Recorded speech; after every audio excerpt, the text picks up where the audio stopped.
안녕하세요. 김경애TV의 김경애입니다. 현진건의 단편소설 운수 좋은 날 낭독해보겠습니다. 새침하게 흐린 품이 눈이 올 듯 하더니 눈은 아니 오고 얼다가만 비가 추적추적 내리는 날이었다. 이날이야말로 동소문 안에서 인력 걷고 노릇을 하는 김첨지에게는 오래간만에도 닥친 운수 좋은 날이었다. 문 안에 들어간답시는 앞집 마마님을 전차께까지 모셔다 드린 것을 비롯으로 행여나 손님이 있을까 하고 정류장에서 어정어정하며 내리는 사람 하나하나에게 거의 비는 듯한 눈길을 보내고 있다가 마침내 교원인 듯한 양복쟁이를 동광 학교까지 태워다 주기로 되었다. 첫 번에 30전, 둘째 번에 50전. 아침 대바람에 그리 흉치 않은 일이었다. 그야말로 재수가 옴붙어서 근 열흘 동안 돈 구경도 못한 김첨지는 10전짜리 백동화 서푼 또는 5푼이 짤깍하고 손바닥에 떨어질 제 거의 눈물을 흘릴 만큼 기뻤었다. 더구나 이날 이때 이 80전이라는 돈이 그에게 얼마나 유용한지 몰랐다. 컬컬한 목에 모주 한 잔도 적실 수 있거니와 그보다도 앓는 아내에게 설렁탕 한 그릇도 사다 줄 수 있습니다. 그의 아내가 기침으로 쿨룩거리기는 벌써 달포가 넘었다. 조밥도 굶기를 먹다시피 하는 형편이니 물론 약 한 첩 써본 일이 없다. 구태여 쓰려면 못 쓸 바도 아니로되 그는 병이란 놈에게 약을 주어 보내면 재미를 붙여서 자꾸 온다는 자기의 신조에 어디까지 충실하였다. 따라서 의사에게 보인 적이 없으니 무슨 병인지는 알 수 없으되 반드시 누워가지고 일어나기는 새로 모로도 못 눕는 걸 보면 증증은 증증인 듯. 병이 이대도록 심해지기는 열흘 전에 조밥을 먹고 체한 때문이다. 그때도 김첨지가 오래간만에 돈을 얻어서 좁쌀 한 대와 10전짜리 나무 한 단을 사다 주었더니 김첨지의 말에 의지하면 그 오라질 년이 천방지축으로 냄비에 대고 끓였다. 마음은 급하고 불길은 달지 않아 채 익지도 않은 것을 그 오라질 년이 숟가락은 그만두고 손으로 움켜서 뒷밤에 주먹덩이 같은 혹이 붉어지도록 누가 빼앗을 듯이 처박질 하더니만 그날 저녁부터 가슴이 땡긴다 배가 캥긴다고 눈을 흡뜨고 지랄병을 하였다. 그때 김첨지는 열화와 같이 성을 내며 에이 오라질년 조랑복은 할 수가 없어. 못 먹어 병 먹어서 병 어쩌란 말이야. 왜 눈을 바로 뜨지 못해? 하고 앓는 이의 뺨을 한번 후려 갈겼다. 흡뜬 눈은 조금 바로워졌건만 이슬이 맺혔다. 김첨지의 눈시울도 뜨끈뜨끈하였다. 이 환자가 그러고도 먹는 데는 물리지 않았다. 사흘 전부터 설렁탕 국물이 마시고 싶다고 남편을 졸랐다. 이런 오라질년 조밥도 못 먹는 년이 설렁탕은 또 처먹고 지랄병을 하게? 라고 야단을 쳐봤건만 못 사주는 마음이 시원치는 않았다. 인제 설렁탕을 사줄 수도 있다. 앓는 어미 곁에서 배고파 보채는 개똥이 3살배기에게 죽을 사줄 수도 있다. 80전을 손에 쥔 김첨지의 마음은 푼푼하였다. 그러나 그의 행운은 그걸로 그치지 않았다. 땀과 빗물이 섞여 흐르는 목덜미를 기름주머니가 다 된 외목수건으로 닦으며 그 학교문을 돌아 나올 때였다. 뒤에서 인력 꺼! 하고 부르는 소리가 난다. 자기를 불러 멈춘 사람이 그 학교 학생인 줄 김첨지는 한 번 보고 짐작할 수 있었다. 그 학생은 다짜고짜로 남대문 정거장까지 얼마요? 라고 물었다. 아마도 그 학교 기숙사에 있는 이로 동기 방학을 이용하여 기양하려 함이리라. 오늘 가기로 작정은 하였건만 비는 오고 짐은 있고 해서 어찌할 줄 모르다가 마침 김첨지를 보고 뛰어나왔음 일이라. 그렇지 않으면 왜 구두를 채 신지 못해서 질질 끌고 비로 고구라 양복일 망정 노바기로 비를 맞으며 김첨지를 뒤쫓아 나왔으랴. 남대문 정거장까지 말씀입니까? 하고 김첨지는 잠깐 주저하였다. 그는 이유 중에 우장도 없이 그 먼 곳을 철퍽거리고 가기가 싫었습니까? 처음 것 둘째 것으로 그만 만족하였습니까? 아니다. 결코 아니다. 이상하게도 꼬리를 맞물고 덤비는 이 행운 앞에 조금 겁이 났습니다. 그리고 집을 나올 때 아내의 부탁이 마음이 캥기었다. 앞집 마마님한테서 부르러 왔을 제 병인은 뼈만 남은 얼굴에 유일이 샘물 같은 유달리 크고 움푹한 눈에 애걸하는 빛을 띄우며 오늘은 나가지 말아요. 제발 덕분에 집에 붙어 있어요. 내가 이렇게 아픈데 라고 모기소리같이 중얼거리고 숨을 걸그렁 하였다. 그때 김첨지는 대수롭지 않은 듯이 아따 젠장 맞을 년 별 빌어먹을 소리를 다 하네. 맞붙들고 앉았으면 누가 먹여 살릴 줄 알아? 하고 훌쩍 뛰어나오려니까 환자는 붙잡을 듯이 팔을 내저으며 나가지 말라도 그래. 그러면 일찍이 들어와요. 하고 목매인 소리가 뒤를 따랐다. 정거장까지 가잔 말을 들은 순간에 경련적으로 떠는 손, 유달리 큼직한 눈, 물듯한 아내의 얼굴이 김첨지의 눈앞에 어른어른하였다. 그래 남대문 정거장까지 얼마란 말이오? 하고 학생은 초조한 듯이 1년 꺾군의 얼굴을 바라보며 혼잣말같이 인천차가 11점에 있고 그 다음에는 새로 2점이던가 라고 중얼거린다. 이런 50전만 주십시오. 이 말이 저도 모를 사이에 불쑥 김첨지 입에서 떨어졌다. 제 입으로 부르고도 스스로 그 엄청난 돈 액수에 놀랐다. 한꺼번에 이런 금액을 불러본지가 그 얼마만인가. 그러자 그 돈 벌 용기가 병자에 대한 염려를 사르고 말았다. 설마 오늘 내로 어떠랴 싶었다. 무슨 일이 있더라도 제일 제2의 행운을 곱친 것보다도 오히려 갑자리 많은 이 행운을 놓칠 수 없다 하였다. 이런 50전은 너무 과한데. 이런 말을 하며 학생은 고개를 기웃하였다. 아니오시다. 이수로 치면 여기서 거기가 시오리가 넘는답니다. 또 이런 진날은 좀 더 주셔야지요. 하고 빙글빙글 웃는 차부의 얼굴에는 숨길 수 없는 기쁨이 넘쳐 흘렀다. 그러면 달라는 대로 줄 터이니 빨리 가요.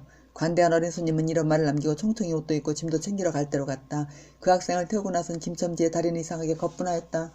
다름질을 한다느니 보다 거의 나는 듯 하였다. 바퀴도 어떻게 속히 도는지 구른다느니 보다 마치 얼음을 지쳐나가는 스케이트 모양으로 미끄러져 가는 듯 하였다. 언 땅에 비가 내려 미끄럽기도 하였지만 이윽고 끄는 이의 다리는 무거워졌다. 자기 집 가까이 다다른 까닭이다. 새삼스러운 염려가 그의 가슴을 눌렀다.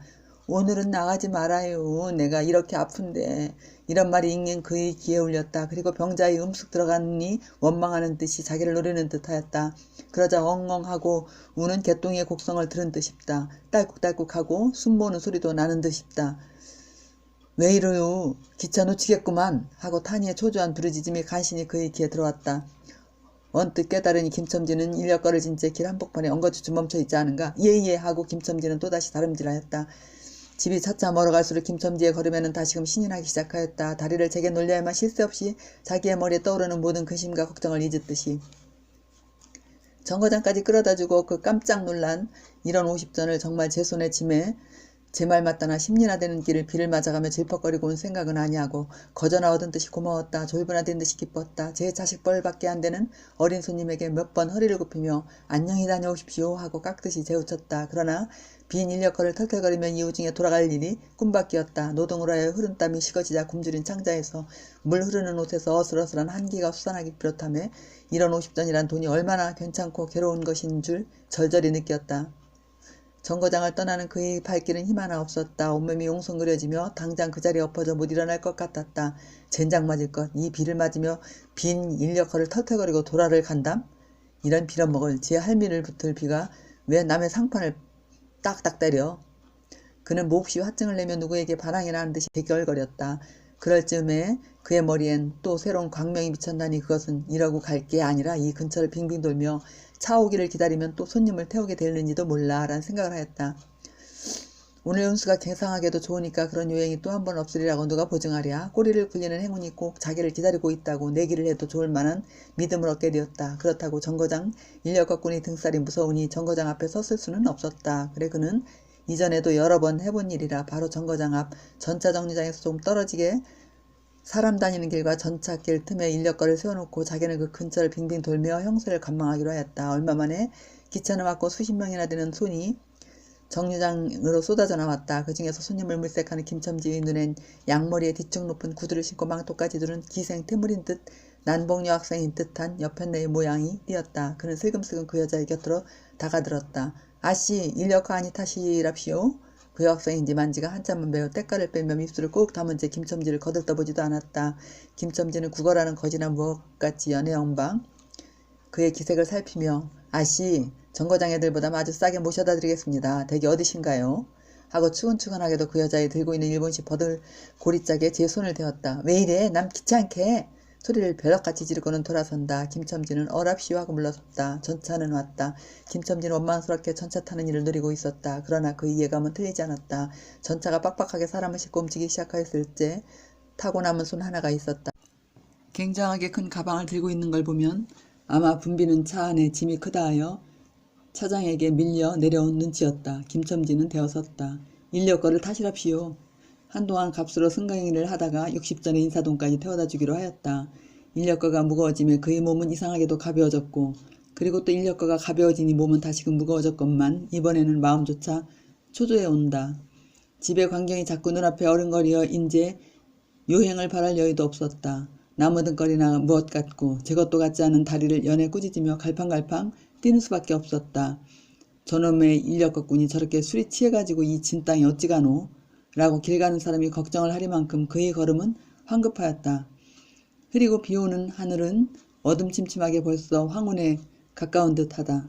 창경원 앞까지 다다라서야 그는 턱에 닿은 숨을 돌리고 걸음도 늦추 잡았다. 한 걸음 두 걸음 집이 가까워갈수록 그의 마음조차 괴상하게 누그러졌다. 그런데 이 누그러움은 안심해서 오는 게 아니오 자기를 덮친 무서운 불행을 빈틈없이 알게 될 때가 박도한 것을 두리는 마음에서 오는 것이다. 그는 불행에 다닥치기 전 시간을 얼마쯤이라도 늘리려고 버르적거렸다. 기적에 가까운 벌이를 하였다는 기쁨을 할 수 있으면 오래 지니고 싶었다. 그는 두리번 사면을 살피었다. 그 모양은 마치 자기 집, 곧 불행을 향하고 달아가는 제 다리를 제 힘으로는 도저히 어찌할 수 없으니 누구든지 나를 좀 잡아다고 구해다고 하는 듯하였다. 그럴 즈음에 마침 길가 선술집에서 그의 친구 치삼이가 나온다. 그의 우글우글 살찐 얼굴에 주홍이 덧는 듯 온 턱과 뺨을 시커멓게 구레나룻이 덮었거늘 노릇탱탱한 얼굴이 바짝 말라서 여기저기 고랑이 패고 수염도 있대야 턱 밑에만 마치 솔잎송이를 거꾸로 붙여놓은 듯한 김첨지의 풍채하고는 기이한 대상을 짓고 있었다. 여보게 김첨지, 자네 문 안 들어갔다 오는 모양일세 그려. 돈 많이 벌었을 테니 한 잔 빨리게. 뚱뚱 보는 말라깽이를 보던 말에 부르짖었다. 그 목소리는 몸집과 딴판으로 연하고 싹싹하였다. 김첨지는 이 친구를 만난 게 어떻게 반가운지 몰랐다. 자기를 살려준 은인이나 무엇같이 고맙기도 하였다. 자네는 벌써 한잔한 모양일세 그려. 자네도 오늘 재미가 좋아 보이. 하고 김첨지는 얼굴을 펴서 웃었다. 아따 재미 안 좋다고 술 못 먹을랜가? 그런데 여보게 자네 왼몸이 어째 물독에 빠진 새앙지 같은가? 어서 이리 들어와 말리게. 선술집은 훈훈하고 뜨뜻하였다. 추어탕을 끓이는 소뚜껑을 열 적마다 뭉게뭉게 떠오르는 흰김 석쇠에서 뻐지직 구워지는 너비안이 구이며 제육이며 간이며 콩팥이며 북어며 빈대떡 이 너저분하게 늘어놓인 안주탁자에 김첨지는 갑자기 속이 쓰려서 견딜 수 없었다. 마음대로 할량이면 거기 있는 모든 마음먹이를 모조리 깡그리 집어삼켜도 시원치 않았다 하되 배고픈 이는 위선 분량 많은 빈대떡 2개를 쪼이기도 하고 추어탕을 한 그릇 청하였다. 줄인 창자는 음식 맛을 보더니 더욱더욱 비어지고 자꾸자꾸 드리라 하였다. 순식간에 두부와 밑꿀이 든 국 한 그릇을 그냥 물같이 들이키고 말았다. 셋째 그릇을 받아들었을 때 데우던 막걸리 곱빼기 2잔이 더웠다. 치삼이와 같이 마시자 원원이 비었던 속이라 찌르르 하고 창자에 퍼지며 얼굴이 화끈거렸다. 눌러 곱빼기 한 잔을 또 마셨다. 김첨지의 눈은 벌써 개게 풀리기 시작하였다. 석쇠에 얹힌 떡 2개를 숭덩숭덩 썰어서 불을 불룩거리며 또 곱빼기 2잔을 부어라 하였다. 치삼은 의아한 듯이 김첨지를 보며 여보게 또 붓다니 벌써 우리가 넉 잔씩 먹었네. 돈이 40전일세 라고 주의시켰다. 아따 이놈아 40전이 그리 끔찍하냐. 오늘 내가 돈을 막 벌었어. 참 오늘 운수가 좋았느니. 그래 얼마를 벌었단 말인가. 30원을 벌었어. 30원을. 이런 젠장 맞을 술을 왜 안 부어. 괜찮다 막 먹어도 상관이 없어. 오늘 돈 산더미같이 벌었는데 이 사람 취했군. 그만두세. 이놈아 그걸 먹고 취할래냐. 어서 더 먹어. 하고는 치삼의 귀를 잡아치며 치환이는 부르짖었다. 그리고 술을 붓는 15살 됨직한 중대가리에게도 달려들어 이놈 오라질놈 왜 술을 붓지 않아? 라고 야단을 쳤다. 줄대가리는 히히 웃고 치삼을 보며 문의하는 듯이 눈짓을 하였다. 주정꾼이 이 눈치를 알아보고 화를 버럭내며 예민을 붙을 이 오라질놈 같으니라고. 이놈 내가 돈이 없는 줄 알고. 하자마자 허리춤을 흠칫흠칫하던 1원짜리 한 장을 꺼내어 중대가리 앞에 펄쩍 집어던졌다. 그 사품에 몇 푼 은전이 쌀그랑하며 떨어진다. 여보게 돈 떨어졌네. 웬 돈을 막 끼웠나. 이런 말을 하며 일변 돈을 줍는다. 김첨지는 치안팅에도 돈의 거처를 살피는 듯이 눈을 크게 떠서 땅을 내려다보다가 불시에 제하는 짓이 너무 더럽다는 듯이 고개를 소스라치자 더욱 성을 내며 바라봐 이 더러운 놈들아. 내가 돈이 없나. 다리뼈다구를 꺾어놓을 놈들 같으니라고 하고 치삼에 주어주는 돈을 받아 이 왼수 옛돈 이 육시를 할 돈 하면서 풀매질을 친다. 벽에 맞아 떨어진 돈은 다시 술 끓이는 양푼에 떨어지며 정당한 매를 맞는다는 듯이 쨍하고 울었다. 곱빼기 2잔은 또 부어질 겨를도 없이 말려나가고 말았다. 김첨지는 입술과 수염에 붙은 술을 빨아들고 나서 매우 만족한 듯이 그 솔잎송이 수염을 쓰다듬으며 또 부어라고 외쳤다. 또 한 잔 먹고 나서 김첨지는 치삼의 어깨를 치며 문득 껄껄 웃는다. 그 웃음소리가 어떻게 컸던지 술집에 있는 이의 눈은 모두 김첨지에게로 몰려왔다. 웃는 이는 더욱 웃으며 여보게 치삼이 내 무슨 이야기 하나 할까? 오늘 손을 태고 정거장에 가지 않았겠나? 그래서 갔다가 그저 오기가 안 됐네 그려. 그래 전차 정류장에서 얼음얼음하며 손님 하나를 태울 궁리를 하지 않았나? 거기 마침 마마님이신지 여학생이신지 요새야 어디 논다니와 아가씨를 구별할 수가 있던가. 망토를 잡수시고 비를 맞고 서 있겠지. 슬금슬금 가까이 가서 인력거 타시랍시오 하고 손가방을 받으려니까 내 손을 탁 뿌리치고 획 돌아서더니만 왜 남은 이렇게 귀찮게 굴어? 그야말로 꾀꼬리 소리지. 허허. 김첨지는 교묘하게도 정말 꾀꼬리 같은 소리를 내었다. 모든 사람 일시에 웃었다. 빌어먹을 깍쟁이 같은 년 누가 저를 어쩌나. 왜 남을 귀찮게 굴어? 어이구 소리가 처신도 없지. 허허. 웃음소리들은 높아졌다. 그러나 그 웃음소리들이 사라지기도 전에 김첨지는 훌쩍훌쩍 울기 시작하였다. 치삼은 어이없이 주정뱅이를 바라보며 금방 웃고 지랄을 하더니 우는 건 또 무슨 일인가. 김첨지는 연애 코를 들이마시며 우리 마누라가 죽었다네. 뭐 마누라가 죽다니 언제. 이놈아 언제는 오늘이지. 이끼 미친는 거짓말 마라.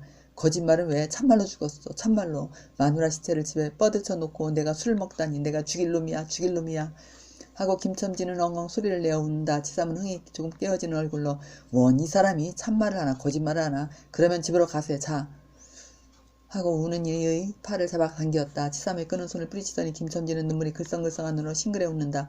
죽기는 누가 죽어? 하고 득이가 양양. 죽기는 왜 죽어? 생때같이 살아만 있단다. 그 오라질년이 밥을 죽이지. 이제 나한테 속았다. 하고 어린애 모양으로 손뼉을 치며 웃는다. 이 사람이 정말 미쳤단 말인가? 나도 아주머니가 앓는단 말은 들었는데 하고 치삼이도 어느 불안을 느끼는 듯이 김첨지에게 또 돌아가라고 권하였다. 안 죽었어. 안 죽었대도 그래. 김첨지는 화증을 내며 확신있게 소리를 질렀을 때 그 소리엔 안 죽은 것을 믿으려고 애쓰는 가락이 있었다. 기어이 일어너치를 채워서 곱빼기 한 잔씩 더 먹고 나왔다. 구준빈 의원이 추적추적 내린다. 김첨지는 치중에도 설렁탕을 사가지고 집에 다다랐다. 집이라 해도 물론 셋집이요. 또 집 전체를 세든 게 아니라 안과 뚝 떨어진 생랑방 한 칸을 빌려든 것인데 물을 길어대고 한 달에 1원씩 내는 터이다. 만일 김첨지가 주기를 띄지 않았던들 한 발을 대문에 들여놓았을 때 그것을 지배하는 무시무시한 정적. 폭풍우가 지나간 뒤 바다 같은 정적이 다리가 떨렸으리라.